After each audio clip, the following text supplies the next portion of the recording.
চলে গেলেন, রেখে গেলেন কালজয়ী কিছু গান আর হাজারো স্মৃতি, যে স্মৃতিতে কাতর পুরো সঙ্গীতাঙ্গন।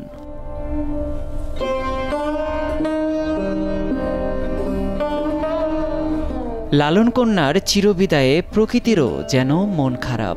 সকালের বৃষ্টিস্নাত আবহাওয়া উপেক্ষা করেই প্রিয় এই শিল্পীকে চিরবিদায় জানাতে কেন্দ্রীয় শহীদ মিনারে ছুটে আসেন ভক্ত অনুরাগীরা।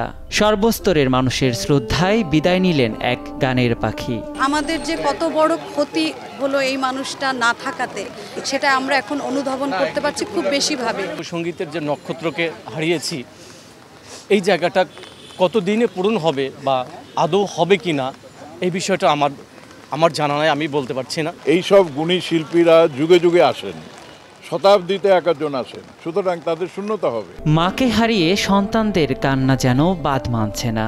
তার হঠাৎ চলে যাওয়ায় অভিভাবকহীন হয়ে পড়েছেন অচিন পাখির সন্তানেরা। আমার গুরুমা ছিলেন, ওনাকে হারিয়ে আমরা সব হারিয়ে ফেলেছি। আমরা মা হারা হলাম, এতিম হলাম আমরা। শেষ বিদায় দিলাম, কিন্তু অন্তরে সবসময় উনি থাকবে।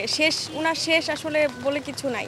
এই ফরিদা পারভিন একটা গান গেয়ে কিন্তু ফুর মারবে, তোমরা ভুলে গেছো মূল্যকেদের নাম। আজকে তো ফরিদা পারভিনের নামই ভুলে যাবে পারবে, বা মানুষ সবাই ভুলে যাবে। কি দিলাম ওনার কাছে, অনেক কিছু পেয়েছি। ওনাকে যাওয়ার সময় জাস্ট জানাজা করলাম, বিদায় দিলাম, এই তো। শেষ ইচ্ছা তার অচিন পাখি সঙ্গীত একাডেমি, এইটাই তার শেষ ইচ্ছা ছিল।